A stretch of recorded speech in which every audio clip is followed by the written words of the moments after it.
Hi, you're watching Bread and Roses, a weekly political, social television magazine on New Channel TV. I'm مریم Namazi, and I'm presenting this week's program with my fantastic co-host Behrام Srouش. Hello. And Fariberz Pooya. Hi.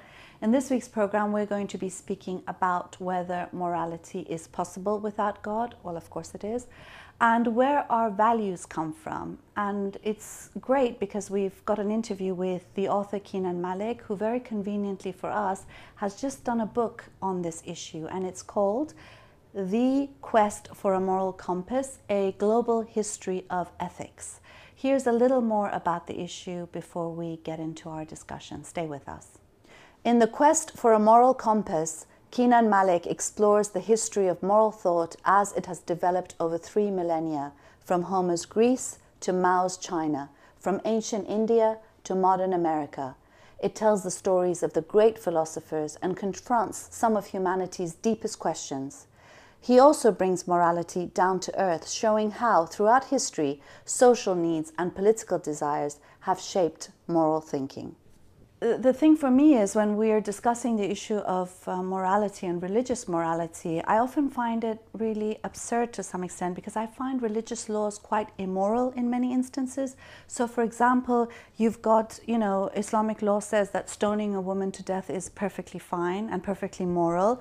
Marrying a 9-year-old child, which is pedophilia, is perfectly right and moral. And then on the other hand, you've got things like sex, music, dance, things that are very good and moral for society are actually considered bad and illegal. So there is this huge discrepancy between really the values and morality of people versus those of the ruling elite or governments like the Islamic regime of Iran. I think usually religious morality, if we can call it, is restriction and social control. And that's when we look at the history of religious institution, religious laws, religious systems, they're all related to restriction imposed through the religious laws and practices and customs. I think that's what it is. That's why people, when you talk about morality, religious morality, people want to get away from those restrictions, and that's what it is. But there are values that are universal and that have nothing to do with religious morality in a sense. Because one of the things that Keinan Malik talks about in his book is the fact that it's morality and values are things that we create, and every era, every time is different. Absolutely. I mean, it is time conditioned. It's not something that you have absolute norms that have existed from time immemorial. It's not like that. It's a product of every age or every society that we live in, and it is not anything. They're all man-made. They're all norms that people establish amongst themselves. And the question is what kind of morality you're talking about, So you can have morality, unfortunately, probably where the confusion comes from is associated, has got a positive, connotation. And people associate morals, something good. But then, as you said yourself, morality, you can have religious morality. And it's not just restriction. I think it's also religious morality is very backward, as if time hasn't moved on. It's funny because someone had tweeted us about, when I said we're going to be interviewing Keinan Malik, about, well, isn't religion just a lazy way of being moral because you're told what to do and then you don't have to think about it and decide whether it's good or bad? And I think that this is it. Where society decides to regulate behavior, I think, or find the best thing how society could live, people can live together, the quite positive sort of aspect of that.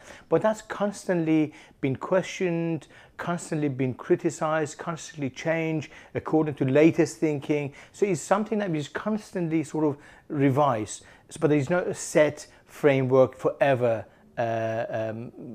unchanging. I mean, that's the important part of where this is the important thing when society constantly changes things. But the difficulty is that religious morality is unchanging, and that's where the restrictions and oppressive nature of it comes from.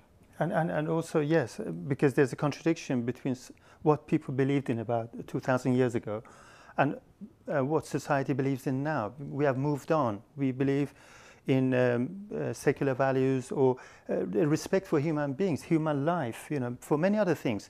are much more advanced than the society of, say, 1,500 years ago, 2,000 years ago.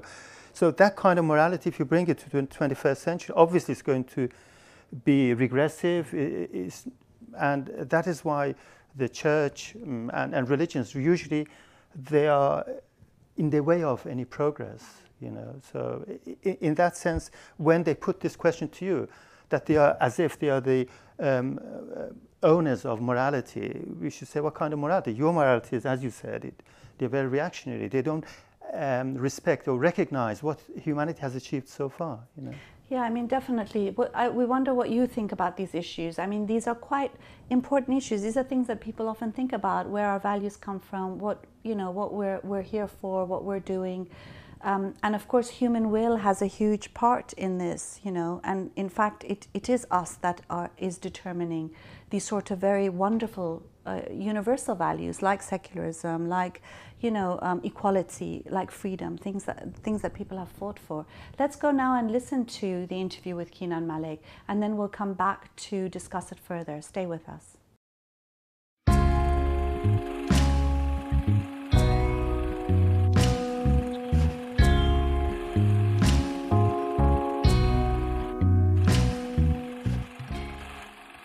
Hello, Kina and Malik. Welcome to our program. Pleasure. I wanted to speak to you about a new book you've written. I think it's going to be another one of your brilliant books. It's The Quest for a Moral Compass. And for me, I mean, when I see that you've done this book and it's a global history of ethics, it seems quite a relevant thing to write in this day and age. Why did you decide to write it now? There's a tendency to see morality as existing in its own sphere, to think about moral norms as absolute, as there for all times, as something beyond human life, as given by God or by nature or whatever. And I wanted to historicise morality, to show that it's part and parcel of our lives and our history, and then one can talk about the history of morality just as one can talk about the history of economics or of politics or of society. And as societies change, and as our visions, our ideas about what it means to be human change, so our concepts of right and wrong, good and evil also change, and it's telling that story. I mean, it's interesting because very often when you talk about morality, we're told that it's religion that gives us the basis of that morality, and to historicise it somehow turns that idea over upside down in some ways. It does to a large degree, because it shows that religion too is a historical product, that in the old way of putting it, God didn't create humans, humans created God. And in that sense, humans created the idea that God created morality. So yes, it looks at religion and religious morality in the historical context. Looks at the rise of monotheism, for instance, and what difference the monotheism made to our concepts of morality. And then it looks at also the rise of modernity and the creation of a moral order which wasn't based on God. And it then looks at the contemporary world too, where a lot of people have returned to the idea that morality is God created. And so it looks at the shifts and changes, but tries to understand those shifts and changes in historical, social, economic, political terms. Someone asked us to ask you whether religion is just a lazy way of being moral. I wouldn't call it lazy. It's certainly misguided. The idea that you need some kind of external validation for moral norms, that God needs to define what is right and wrong, when in fact it's us as human beings who define right and wrong. That is misguided and often deeply problematic. In a sense, faith in God is the other side of a loss of faith in human beings, a loss of faith in our ability to create norms, values, to shape our lives without guidance from beyond, to be rational about how we live. And in a sense, the desire to look to God as a means of validating our norms expresses a sense of pessimism about our own abilities to do that. one of the arguments in the book is that values come from human beings and no one else. We're responsible for them. We have to create them. We create meaning in the world. We create values in the world, and it's up to us and no one else. That can be a frightening thought, and it is to many people, or it can be an exhilarating one because it's up to us and no one else. Being human, the choice is ours. I mean, part of the sort of religious morality does also come not necessarily only from pessimism in our own abilities, but also as a way of control and just, controlling populations in a sense. So you do see oftentimes a clash between those who are seen to be religious, groups and communities, versus these sort of religious morals. Sure, morality is always contested. Values are always contested because values are about the kinds of societies in which we want to live. They define what we mean by flourishing. They define the kinds of institutions under which humans best flourish. They define the kind of societies under which humans best flourish. And those questions are always contested. So to say that God tells you that this is the only way to live is to cut short that debate. It's to say, well, we're not having that debate because we already know. And so, yes, it's a way of imposing control and to undermine, to shut down debates of how we actually ought to live. I mean, one of the things you mention is the fact that, one, values are contested, and also no group or community or society is homogeneous. And in that sense, then, when you're looking at this issue of morality, there isn't then a sort of morality that everybody agrees in, Christian morality versus Islamic morality, Muslims and Christians and so on and so forth, which is often the sort of world we're given. Sure, Christians and Muslims are as at odds about morality and values as anybody else. Every year I give a lecture to a group of theology students on why I'm an atheist. And the question that always comes up is, the trouble with being an atheist is that there's no fixed moral values. You have to pick and choose. And I say, yes, that's true. But that's also true of believers. Because believers also have to pick and choose. You take the Bible. I'm talking to a group of Christian students here, Christian theologians here. You take the Bible. In the Bible, Leviticus sanctifies slavery. It tells us that adulterers should be killed. Exodus tells us witches should be burnt. Now, not many modern-day Christians would believe that, but for thousands of years they did. Witches were burnt, people were enslaved because they thought God had sanctified it. Now, it isn't that God has changed his mind, societies have changed, and as societies have changed, we bring new moral values to it. Even today, there are some Christians who read certain passages in the Bible and think that gays should be executed. Others read the same book and think that there's no problem in ordaining gays. So in each case, they bring their own values, which doesn't come from God or from the Bible, but from outside, and use the Bible as a means of saying, my values are right. The point I make to them, and it's the same with the Quran. There are jihadi literalists, there are so-called moderate bridge builders, there are liberals, all of whom read the same book and come to very different views about apostasy or women's rights or just wars or punishments and so on. So the point I make to my students or to whoever is that believing in God doesn't obviate the need for us having to make up our minds as to what is right and wrong. The difference between me and a believer is that I'm honest about it. I say, well, yes, we're the ones who make values, and it's up to us and nobody else. Believers make those values and then try and alienate it to some external authority because it seems to give them greater force. So you did refer to it to some extent, but where do our values and where does morality come from? From us? Come from ourselves as human beings. There are a number of different sources from which humanly created values come from. One is empathy. We're social beings. We empathise, we feel for each other, we sympathise with each other. And out of that empathy comes our sense that we should live in a certain way, we should have certain values, that certain values are wrong, certain values are right. Those are debated and contested, but nevertheless, without empathy, we wouldn't have morality. The fact that we live in communities. So the communities in which we live shapes the kinds of values to which we hold. Sometimes for the good, sometimes for the ill, but they always do. And reason. We can look upon the world and use our empathy and the fact that we live in communities and apply reason to that to say, what are the best values under which humans will flourish? What are the best forms of governance? What are the best institutions? So there are different tools we can use and that are necessary. But the fact is that whatever tools we use, there is no going beyond human beings for the creation of values.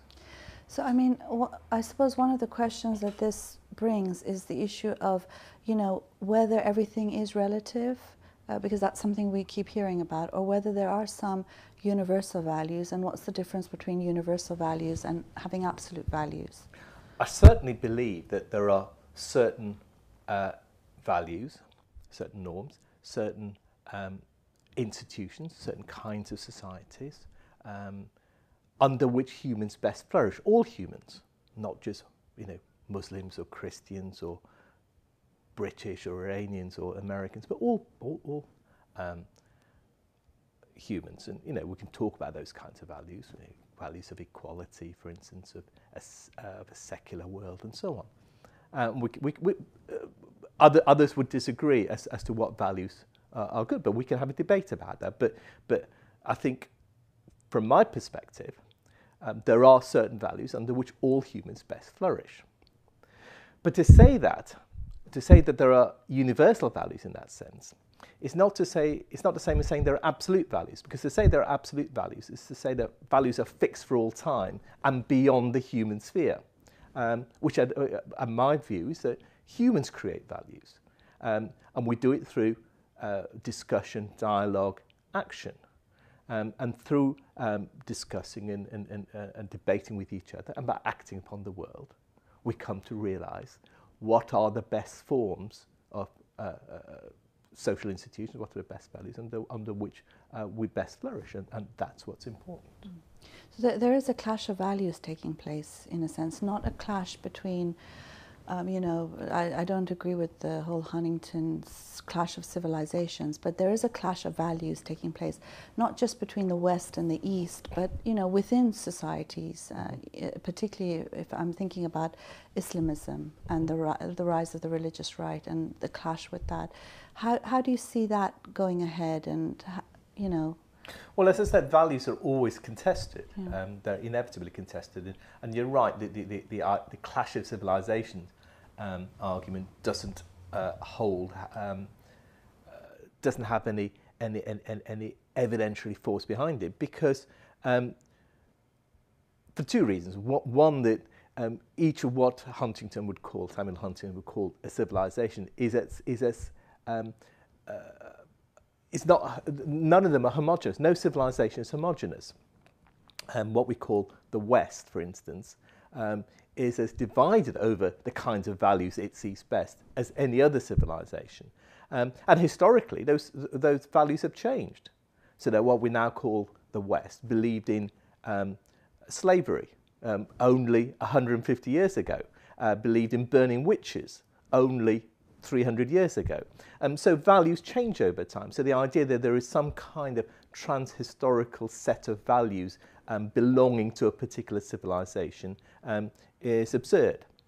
But as you said, what there are is a contestation about what are the best sets of values to hold to, and that is inevitable. And those are battled within societies, within communities, and we ought to recognise it as that. So we should defend particular values, not particular communities or particular civilizations. And part of the problem is that people have come to be drawn to defending not particular values, but particular civilizations or cultures, because they're particular civilizations or cultures, irrespective of the values that might be expressed. I think also it's a problem because, going back to what I was saying before, that people have lost faith in the ability, in their own ability, the ability of humans to create values, to create norms, to create societies. So increasingly they looked back to God as a kind of anchor for values. And to a certain degree, fundamentalism is an expression of that. The idea that but it's also a very useful way of doing it for themselves, because, as you say, it's a form of control and authority. By saying that God decrees that this is so, then they can impose their will upon people who may disagree. And so it's the rise of fundamentalism is a expression of a number of different developments in the modern world. It needs to be challenged, but it also needs to be challenged as a specifically modern phenomenon. This is not a 7th century phenomenon. This is a modern phenomenon that comes out of the issues we face in the modern world. Okay, thank you very much. Pleasure.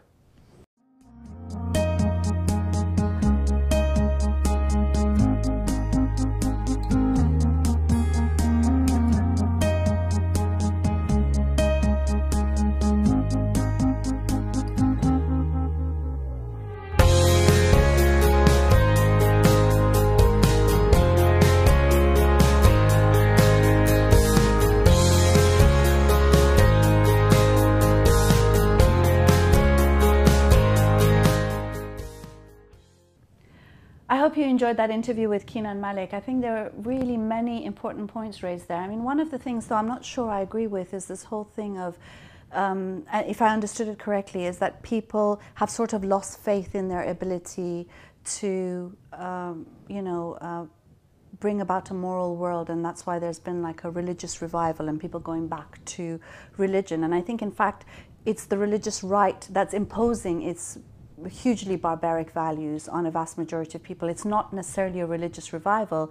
And in fact, what we're seeing is, and I think this is something I discussed with him too, is it's not a clash of civilizations, but a clash within civilizations, and, particularly between people and, 21st century values and the ruling elite and oppressive states like the Iranian regime. I think one thing is clear, that the globalization and the fact that, societies have moved into a different stage, a lot of sort of ideas and conflicts is created.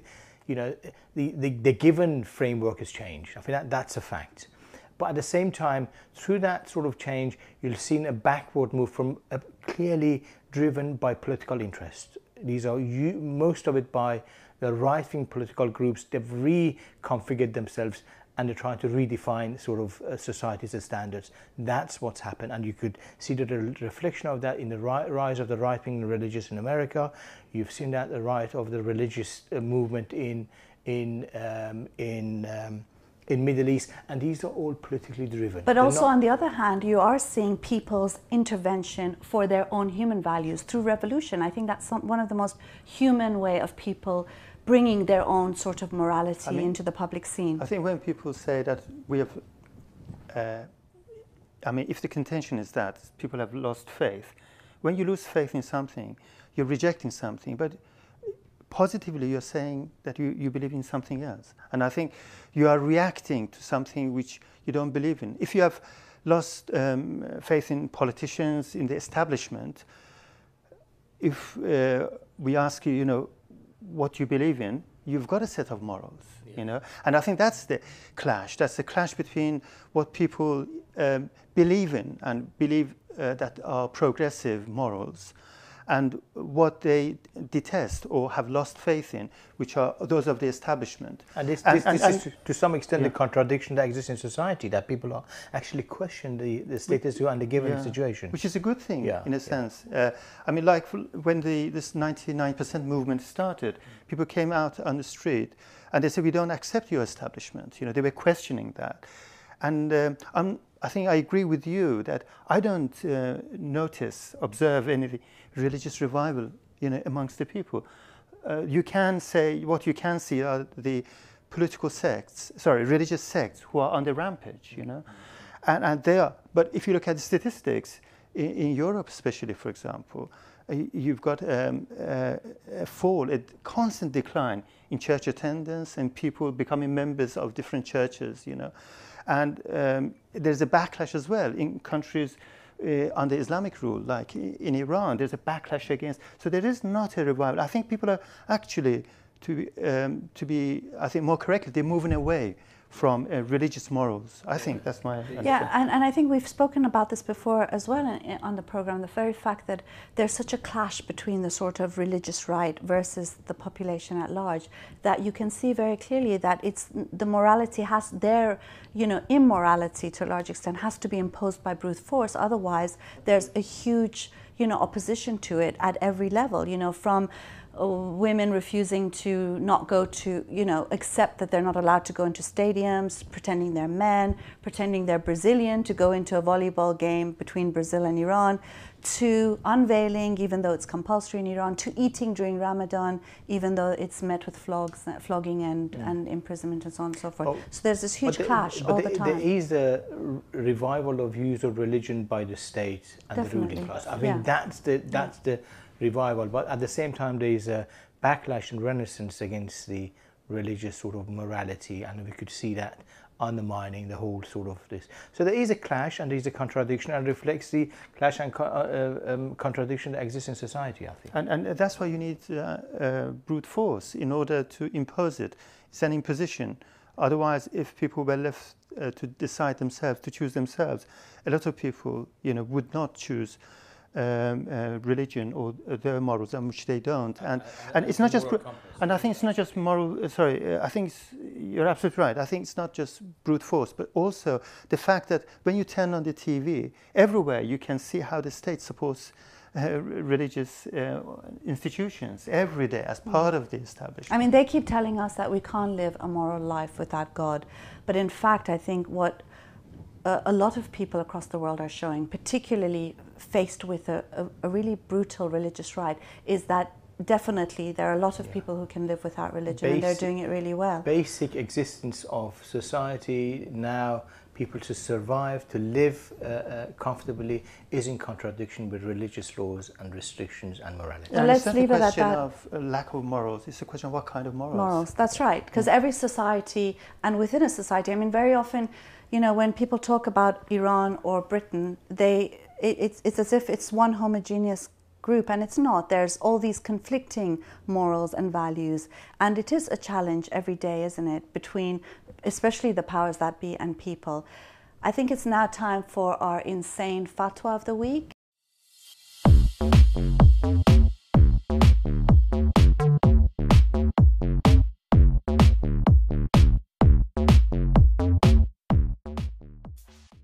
Thanks to Ben Baz Aziz.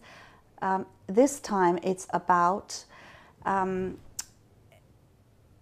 tight clothing and tight trousers. And basically there's an Egyptian cleric, his name is Yasser Borhami. He's also vice president of the Salafist Call, and he says that women cannot wear tight stretch trousers that hug their thighs in front of their sons or brothers, but they can do it in front of their husbands. I mean, talk about obsessing about women's clothing. All I have to say to women out there is to watch out for those stretch trousers. I'm going to try to remember not to wear them in front of my 8-year-old son, but my husband's going to be such a lucky fella. So I hope you enjoyed this week's program. We enjoy bringing these programs to you. Do keep in touch. Do tell us what you think, and we look forward to seeing you again next week. Bye.